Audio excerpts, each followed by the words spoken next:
સુરતના circuit house ખાતે કોંગ્રેસના વરિષ્ઠ નેતાઓ અને પૂર્વ કેન્દ્રીય મંત્રી બાલાસાહેબ થોરાટ તથા ભરતસિંહ સોલંકીએ ટુડે પ્રેસ કોન્ફરન્સ યોજી હતી। સંગઠનના મજબૂતીકરણ માટે સુરતમાં વિશેષ અભિયાન શરૂ કરાશે તેવી જાહેરાત કરવામાં આવી હતી। તેમણે જણાવ્યું કે સુરતની 12 વિધાનસભા સીટો પર કોંગ્રેસને મજબૂત બનાવવા માટે વ્યાપક પ્રયાસો હાથ ધરવામાં આવશે। સંગઠનના દોષો અને ખામીઓને દૂર કરીને સ્થાનિક નેતાઓની સાથે બેઠક યોજી આગળની રણનીતિ નક્કી કરાશે।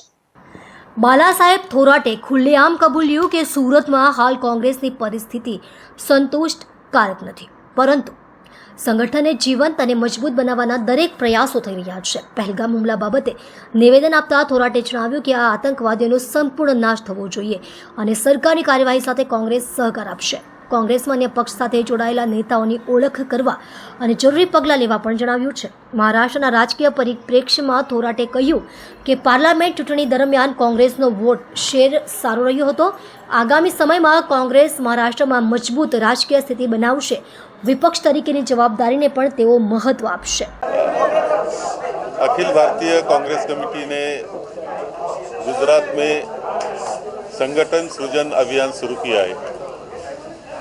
खुद राहुल जी अहमदाबाद में आए थे, उसका उद्घाटन राहुल जी ने किया है और उसके मुताबिक मुझे जिम्मेदारी देने दी है कि सूरत में संगठन के बारे में जो 12 जगह है विधानसभा की, उसके कार्यकर्ताओं के साथ बात करें, जो कमी है वो कैसे दुरुस्त करने के बारे में वो उनके साथ बात करें और यहाँ का सूरत का भी संगठन कैसा मजबूत होगा इसके बारे में कुछ हमें जो प्रस्ताव है वो हमें एआईसीसी को देना है। इसके लिए हम काम कर रहे हैं।